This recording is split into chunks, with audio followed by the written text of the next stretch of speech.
Hello everyone. Welcome to the next part of this series called The House That Watches. Now, this is going to be a prequel of sorts.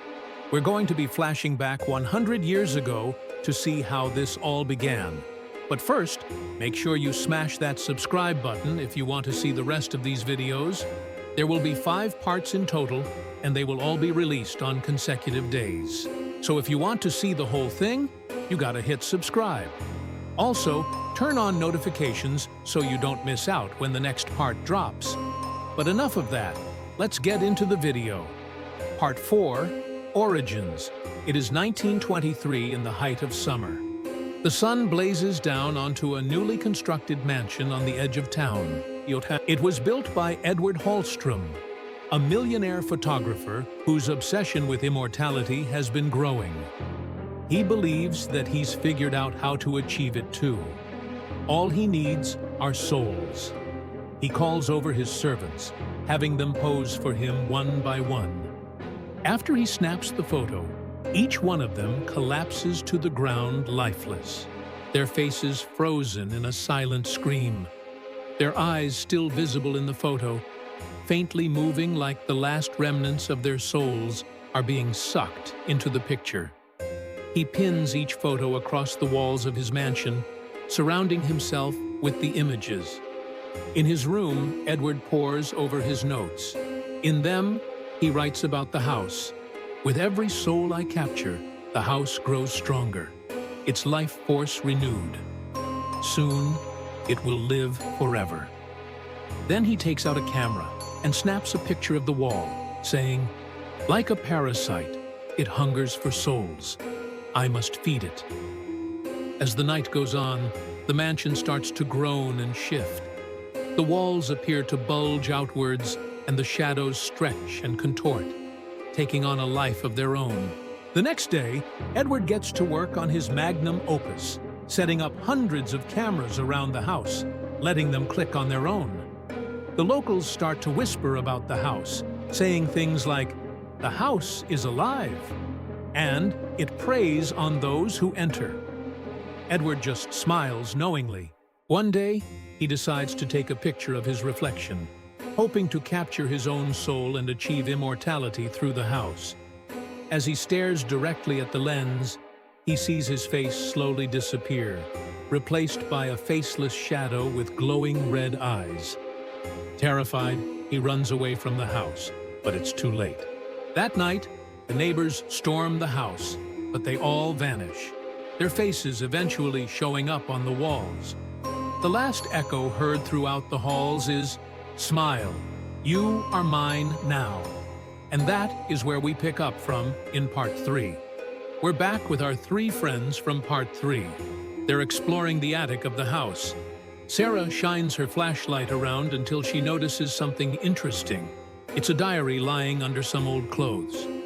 She opens it up and reads aloud, "My greatest creation is complete. I have become immortal. The house lives on, sustained by the souls I captured within it. No one will ever know the truth." Ha ha ha. They hear a sudden flash. The camera on the tripod takes a picture by itself. Danny picks it up and looks at the photo, noticing there's nothing in the viewfinder but darkness. Suddenly, the screen cuts to black. 5 minutes later, it cuts back to the attic. The friends are gone.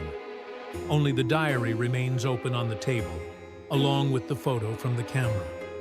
As the viewer, you can see the date on the photo. It's from the future. And if you look closely, you can see a faint figure in the background of the photo. It's the faceless man from Part 2, and he's looking directly at you. Just then, another flash. The screen cuts to black again. This time, when it cuts back to the attic, the diary is closed. The photo from the camera is missing, but a new photo has appeared in its place.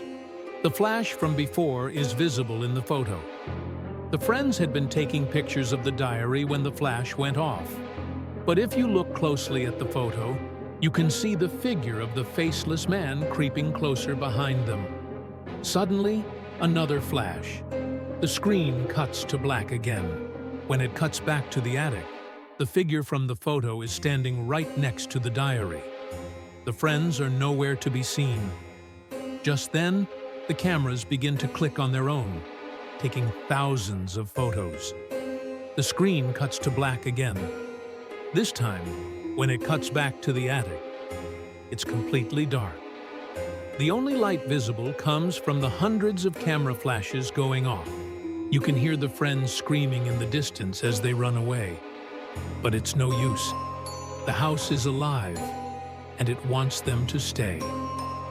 Then the screen cuts to black again, and you hear a single voice echo through the darkness. You can't hide. I have been waiting for you. And that is where we end this episode. If you want to see what happens next in Part 5, then you're going to have to wait until it comes out. But here's a little sneak peek. We're back with our 3 friends from Part 4. They're running away from the house, but it's too late. The house has its hooks in them, and it's not letting them go. As Sarah turns to run, she trips over something and falls to the ground. She looks back at the house and screams. The faceless man is standing at the window, watching them. Danny picks Sarah up and starts to run again, but the faceless man appears in front of them, blocking their path. He reaches out a hand towards them, his eyes glowing red in the darkness. Then the screen cuts to black, and the faceless man's voice echoes through the darkness. There is no escape. You are mine now. And that is where Part 5, The Collector Returns, will pick up. Again, that will be out on the same day as the rest of the episodes. If you want to see it, then make sure you subscribe. But that is the end of this episode. If you enjoyed it, then please leave a like. I hope you have a great rest of your day. Goodbye.